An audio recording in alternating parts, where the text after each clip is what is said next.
Unlike what the majority of people think, you don't get out of life what you want. You get out of life what you prioritize. Back around 2017, I used to be a guest teacher in some Detroit public schools, and these were some rough school districts where you had good kids in bad situations, where you had police in the front of every school.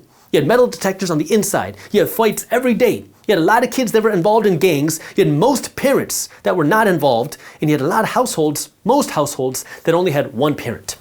And in these schools, I would talk to the kids about everything: life, motivation, money, financial habits, success. Because unfortunately, a lot of kids here just didn't get that taste of opportunity, didn't get that taste of what success could look like because they were just around this bad environment.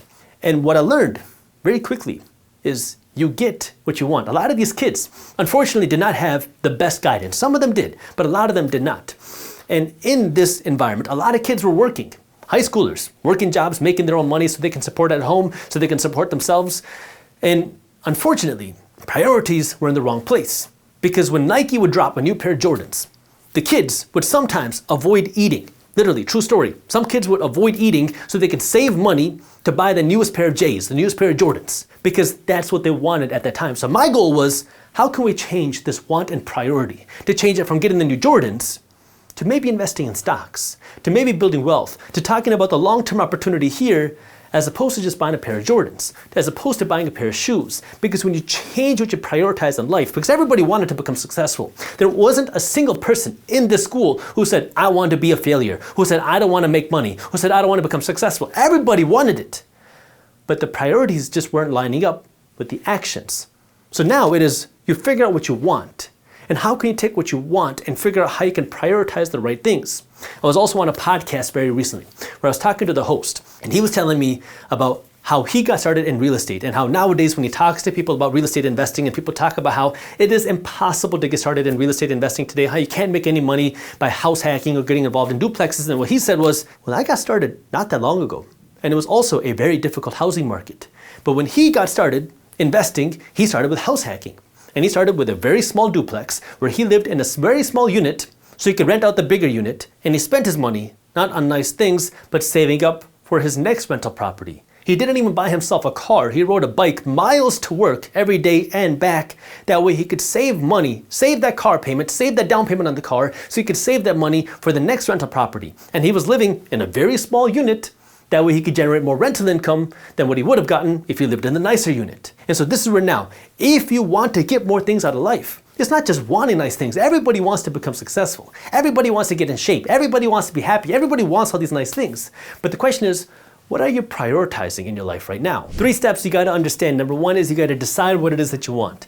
Number 2, then you got to prioritize what's important for you. And then number 3, you got to go out and get it. And that starts with you really deciding what's important for you right now, because in different stages of your life, different things are going to be priority. When you're young, it might just be figuring out how you can get some money. Maybe it's figuring out how you can get a spouse. Maybe it's figuring out how you can get in shape. Maybe it's figuring out how you can best take care of your family. But you got to figure out what is important to you right now.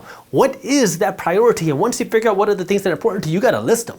And once you list the things that are important to you, and it's much easier if you write this out. I know it seems a little tacky, but it does help if you list what are the things that are important to you. Now, when you write down these priorities in order of what you want, now it's up to you to go out and get it. And that means actually executing on these priorities in order. If your number 1 is I want to get out of debt, I want to start investing, I want to start building wealth, I want to start getting a better financial future for my family, and then you're coming home after work every day and you're sitting there watching Netflix, or you're wasting your time on your weekends, or all you want to do is go on a vacation, your priorities are not matching what you're doing.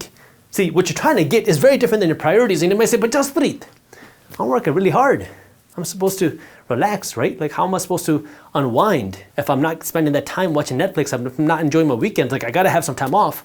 Sure, that's your decision. But what you're prioritizing now is feeling good. What you're prioritizing now is relaxing. What you're prioritizing now is all these other things. When you say you want to have the financial freedom, and if you want that financial freedom, if you want to go out and get the thing in life, you got to start going out and getting that. And that means if you are working 8 hours a day at your job, you might have to get up a little bit earlier. You might have to stay up a little bit later. You might need to sacrifice the Netflix. You might have to sacrifice the weekends. You might have to sacrifice the holidays for a little while. That way now you can start learning, you can start doing, and you can start spending your resources, your time, your money, and your energy to build this thing. Maybe it's your investments, maybe it's in your career, maybe it's something else where now you are focusing your money, your time, and your energy, because these are the currencies that we have. This is what we have. This is the way that we can go out and build anything we want to build. And so now, if your time is your most valuable asset and you're using your time to relax, well, that's what you're prioritizing. And you might say, but Jaspreet, it's hard. No one said it was easy. But you also don't have to do this forever. You gotta put in a certain number of years of this effort. And it's gonna vary for how long it is depending on who you are and what it is that you're trying to do. But you're gonna have to make some sacrifices. A lot of people like to talk about this whole concept of this balance and harmony, that you gotta have some time for your health, some time for your sleep, some time for your family, some time for your work, some time for this other stuff, your friends and family. You can't do everything at one time. You gotta prioritize what's important. If right now your business is important, you're launching your business, well, guess what? You might have to sacrifice a lot of things. You might have to not see your kid for a little while. You might have to not see the gym for a little while if you really want to get this business up and running. Now, I get it. That's hard. Most people don't want to say that because it's tough. But I'm not telling you to do this for the rest of your life. You have to be able to put in the sacrifice when the sacrifice is needed. Now, of course, when you're 21 years old and you're starting this, it's a whole lot easier because you're young. Versus when you're 45 years old and now you're trying to figure out how you can get your life in order. You got kids, you got a spouse, you got parents that are getting older, you got to support them. It's tougher. I get that. But you got to prioritize what's important. And yeah, I'm not saying just completely ignore your kids, but listen, at some point you got to figure out, okay, I got to do what I got to do. That way I can take better care of my kids 60 days from now, 365 days from now, 600 days from now. You got to be able to put in those priorities. And unfortunately, that takes sacrifices. Nothing in life comes without sacrifices. If you enjoyed this clip and you want to continue your financial education journey, I have another video that I think you'll love. All you got to do is click that button right over there. And for those of you who want to stay up to date on the top finance and business news, you can join Market Briefs, my free financial newsletter, by clicking that button below. Thank you for watching, and I'll see you in the next one.